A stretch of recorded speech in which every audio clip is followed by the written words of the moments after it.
All right, buddy. So, how's it going? Good. Good. Can you scoot forward a little bit?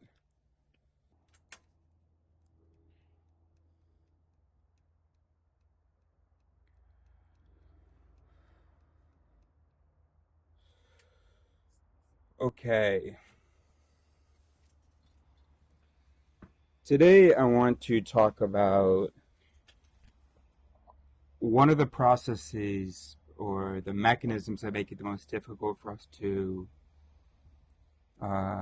see our errors, change our minds, stuff like that. And that's the fact that once a voice delivers, if that voice is then challenged by an outsider, let's say, so the person says that's incorrect, that challenge triggers what I call the Aj mechanism. That's spelled AJ. And the Aj mechanism is just the event where a whole bunch of other mechanisms immediately queue up to defend the challenged thing. So once something is challenged, the next thing out of your mouth is going to be a suite of defenses of that thing that was challenged. That's our programming, which makes a whole lot of times where people have had conversations, debates, and so on. It's all been pretty silly because basically neither side is checking their Aj mechanism. So what's happening is challenge happens, that slaps the Aj mechanism, which is the act of putting the defenses first up in the queue, and then that's what comes out. And so often you'll notice there's a certain enthusiasm of successive and seemingly self-evident premises that just come out. Now, often the human brain isn't actually very good at like thinking, understanding, justifying, or anything like that. So typically how that'll actually look in real life when a real human being does it, a lot of repetition. So whatever the challenged thing was would just keep being repeated.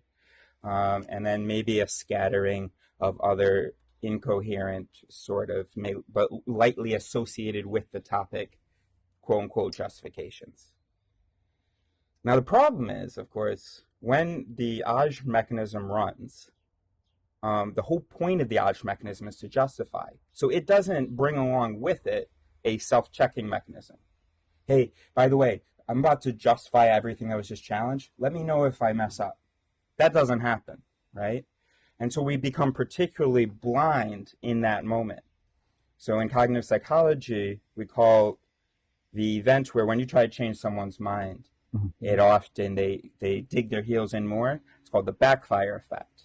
And that's because of the sort of power and immediacy of this Aj mechanism.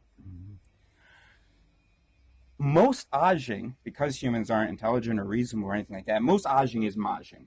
And Maj is when the voices that are justifying are Male, or maladaptive. And so we say that, okay, the person is Majing. Everybody Ajes. Every time you're challenged, what comes out of your mouth is Ajing. And then you can check to see, was any of that any good? It's probably mostly Majing. Now, is there a way to avoid that backfire effect, avoid that Ajing? There are things that the challenger can do differently. And then the person who does the Ajing, I was thinking this morning that the only idea I have for how to avoid Ajing, because you can't know that it's Majing, right? The only way is to zip. Okay, I agree with that. Then the Aj mechanism goes, hold on. Oh, we haven't just been challenged. We agree with what was just said. And now you can get the reintroduction of other mechanisms that will engage that aren't so desperate to just defend what you were saying. So even if we don't agree necessarily, but if we take a moment and take seriously what the other person has said and settle in it. Consider it, yeah. Yeah, but consider it, that's sort of a hard word to define, but just accept it. Then all those instincts of rejection are going to be diluted by the instincts of acceptance. That's what I think. So you just accept what the other person said as true? No.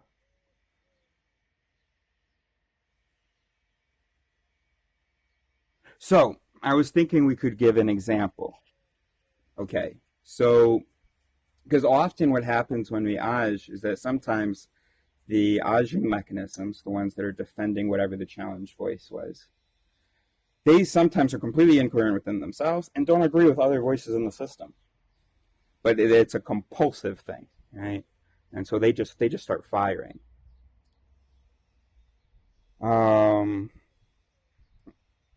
Sorry, I lost my train of thought.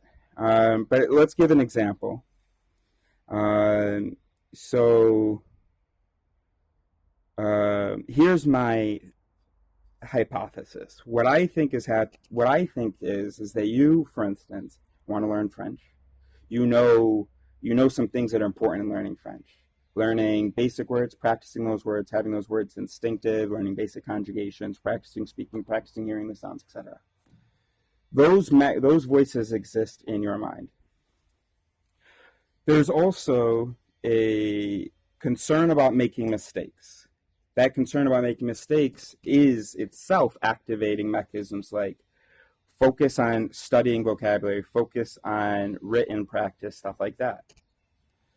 If I challenge you on on either vocabulary or reading or learning new vocabulary rather than practicing verbally the things that you sort of know, there's a mechanism, and of course you say, well, no, and then you defend that thing. And what I'm wondering is how to empower the mechanisms, or is how a person can realize when the aging is happening, when the justifications being given aren't things that even the self really agrees with. Would you agree that to learn French, the best thing to do is to practice the basics and speak and hear it?